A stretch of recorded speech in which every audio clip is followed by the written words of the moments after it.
voy a tratar más en detalle el tema de la adherencia terapéutica, ¿no?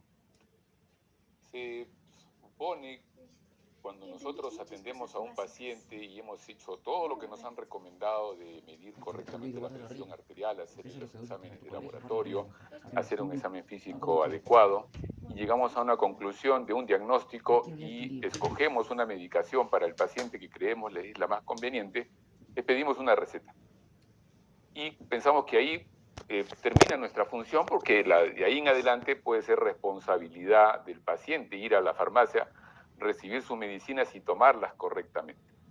Esta frase que está abajo, que parece absurdamente lógica, los medicamentos no funcionan en quien no los toma, toma mucha relevancia en lo que se refiere a la falta de adherencia. Resulta que esto parece ser una cosa inherente al ser humano. Y se reporta que la primera falta de adherencia es desde el Edén, del jardín del Edén, cuando Dios le dijo a Eva o a los primeros padres que no coman la manzana, y ellos no se adhirieron a la indicación y comieron la manzana. Sin embargo, desde el tiempo de Hipócrates ya se tenía conciencia de que los pacientes a veces no nos dicen la verdad cuando nos afirman que están tomando su medicación. Y recién en 1974 se toma un poco más de conciencia de este fenómeno, que resulta siendo tremendamente importante, y se comienzan a hacer reuniones y comienzan a establecer grupos de trabajo para tratar de mejorar esto. Y la Organización Mundial de la Salud en el año 2003 pone una definición y define bien el problema y trata de solucionarlo, trata de establecer pautas para mejorar esto, para reducir el problema de la adherencia. Entonces vamos a definirnos un poco en relación a la definición de adherencia, la prevalencia y algunos comentarios respecto finales sobre cómo establecer alguna estrategia para disminuir la falta de adherencia. La definición de adherencia es el grado de comportamiento que tiene una persona para tomar medicinas, seguir una dieta o ejecutar un cambio de vida que corresponde a la recomendación de un proveedor. Se lo quiere decir más sencillo si nos hacen caso cuando nosotros les decimos alguna cosa que debe de hacer, ya sea dieta, cambio de estilo de vida o tomar una medicación. Y se define que poner un número. Yo mismo en las últimas semanas he tenido que tomar un antibiótico, me dieron para 10 días y al 10º día me sobraban 2 pastillas. De tal manera que aún en alguien que tiene conciencia del beneficio de un tratamiento, pues se ve que uno olvida a veces involuntariamente las dosis. Y se define que hay no adherencia cuando la toma de medicamentos es menor del 80% del esquema recomendado.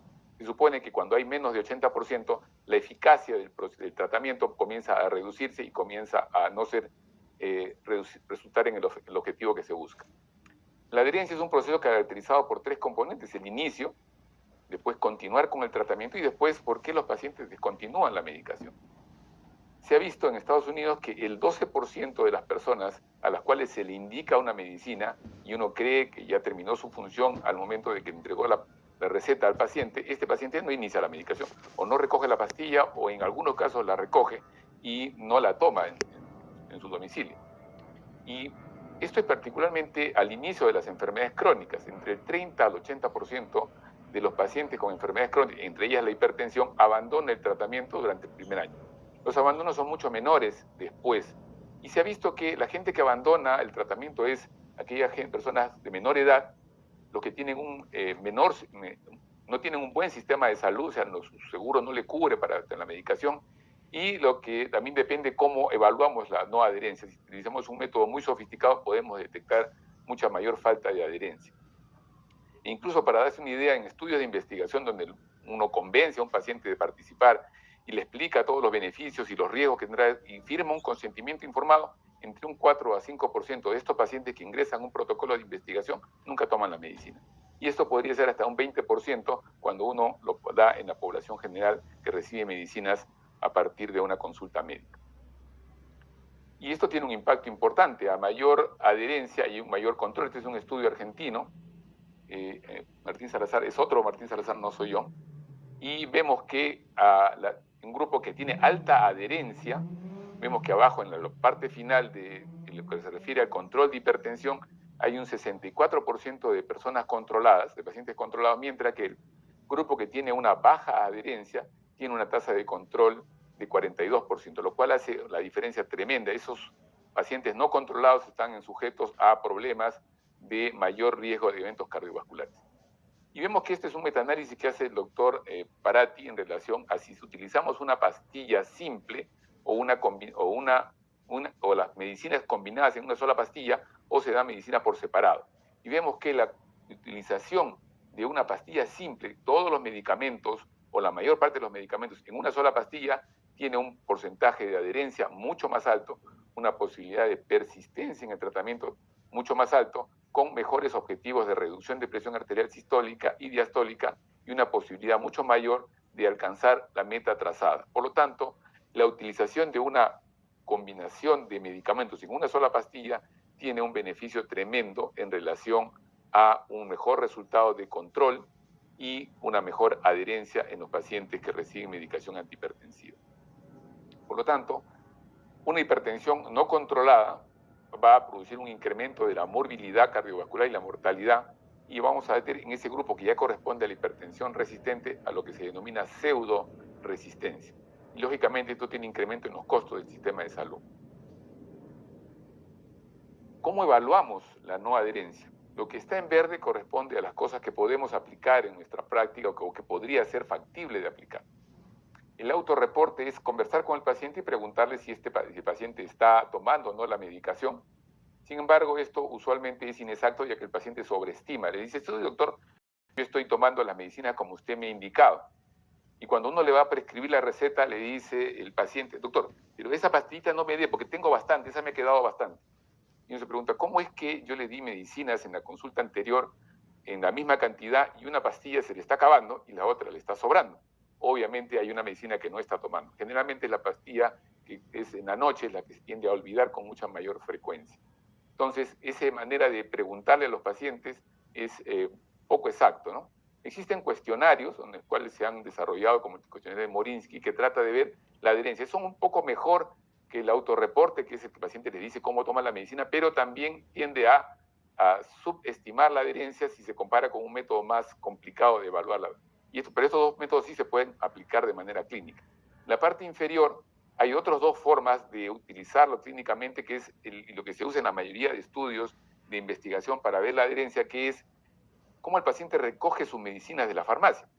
Esto en sistemas que están bien interconectados puede ser de bajo costo, fácil de obtener, y puede identificar cuántos pacientes a uno le indica la medicación y ellos no la recogen, o si es que recogieron en una primera consulta y después dejaron de recibir su medicina. Sin embargo, también tiene algunos problemas, porque el paciente puede recibir su medicación y no tomarla. Hace unos días vino una paciente y me pregunta: "Doctor, ¿puedo tomar esta pastilla?". Y digo: "¿Pero por qué esa pastilla esa no tenemos en la clínica?". "No, es que mi hijo recibe esta pastilla y le sobra un montón. Se la recibe por su seguro". Obviamente, si le sobra un montón significa que no la está tomando.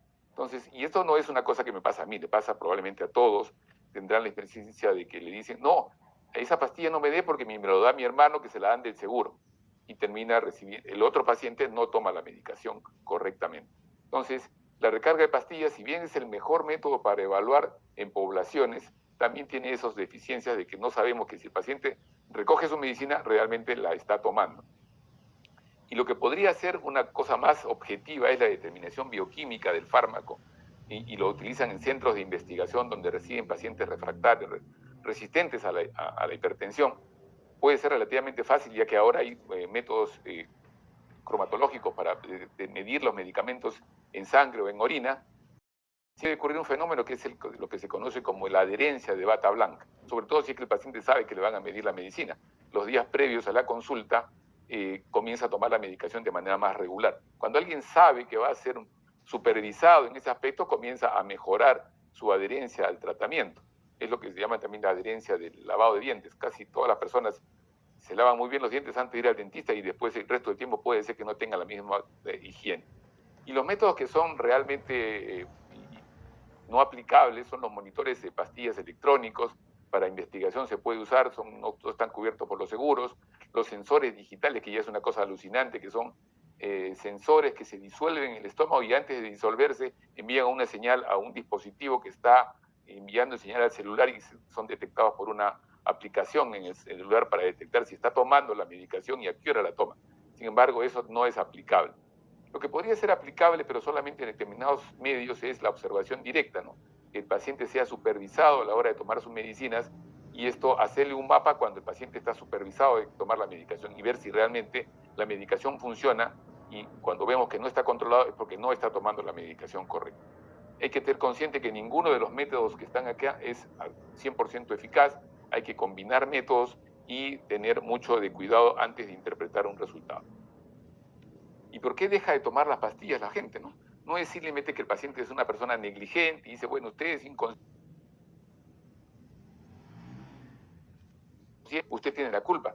En realidad los factores son múltiples.